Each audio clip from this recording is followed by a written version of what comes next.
Yun po mga kabonsay, magandang pinagpalang araw po sa inyo.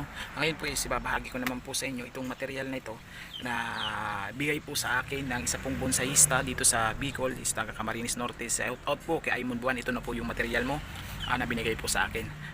Ito po ay tinatawag po na kamuning bilog. Yan po yung nag-iisa lang po sa akin na for collection lang at may sentimental value po para sa akin. Ayan po yung galing pong, wala po kasi dito sa amin sa Bicol ng ganitong variety ng kamuning. Yung pagkakaiba na po ng natural sa atin sa Bicol is yung kamuning tulis, Muraya paniculata. Ito po ay kamuning bilog. I think po wala po sa atin dito sa Bicol. Nakikita po ito sa Calabarzon, parting NCR po siguro. Yan. Ito po yung workshop po natin ngayon at meron po akong ibabahagi sa inyong konting tips o idea po sa halaman na ito at anong gagawin po natin at ayusan po natin ito. Kaya po samahan niyo po ako sa gagawin po natin. So yun na nga po mga kabonsai, ito na po yung ating workshop na to na bonsai material na isa pong kamuning bilog. Yan po yung dahon niya. Meron lang pong pagkakamali tayo dito.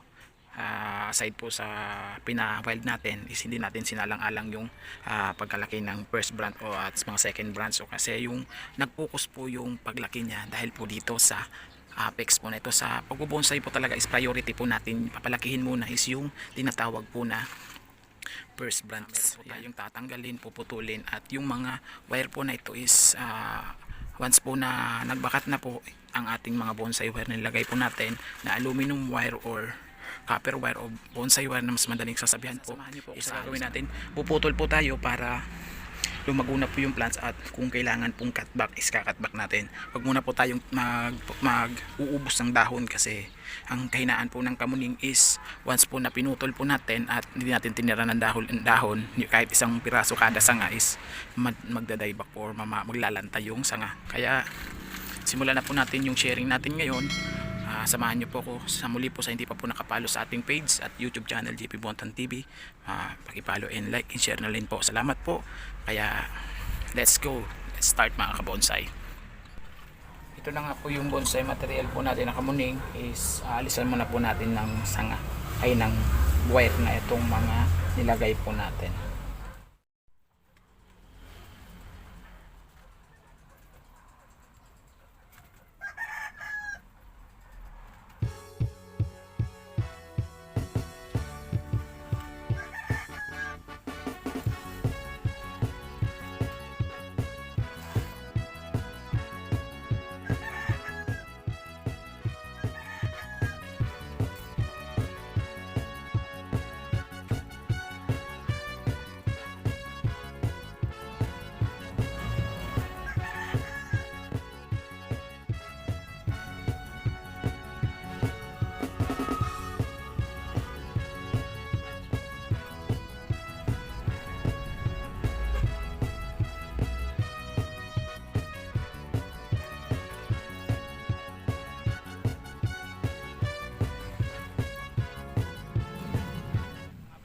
So natanggalan na po natin ng mga wire yan, nagkabakat-bakat na po.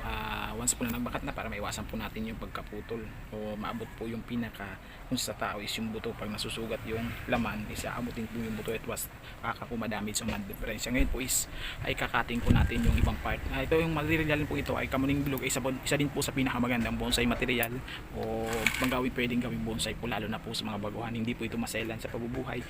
Napabuhay na po ko dito na isa pong talbos na ganito lang, inusok lang po kung saan dyan is nabuhay po.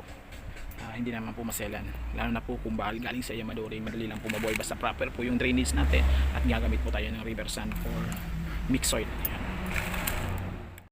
Ikakat po natin ito para mapalago na natin kung kailangan alisin natin. Titira lang tayo ng mga sanga-sanga. Puro pataas na po yung nangyayari dito kaya bawas tayo ng sanga.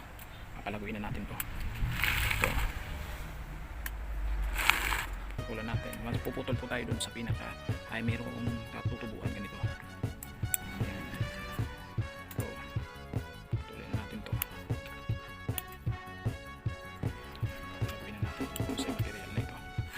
Gagawin na natin simple pero rock bonsai.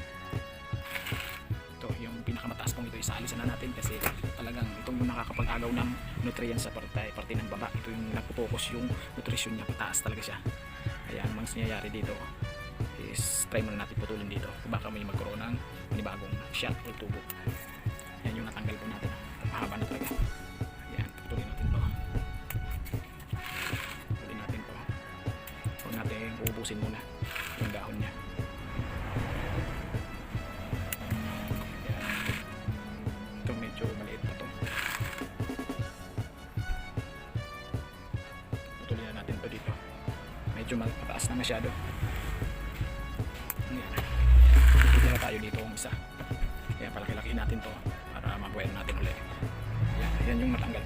Yan na po yung nagawa po natin. Nagputol-putol. Ito pa ibagong ripat ko din naman. At meron po tayo nilagay dito ng buno. Kaya yan po mga kabonsay yung nagawa po natin. Salamat po sa naglaan ng konting oras sa panonood. At nagtangkilik po na palagi ng ating mga ginagawang video tips and tutorial po sa pagbubonsay at paghahalaman. Kaya salamat po. Buhay po kayo. Happy bonsai making po sa lahat. Keep safe and God bless you all. Peace. Update na lang po sa inyo nito.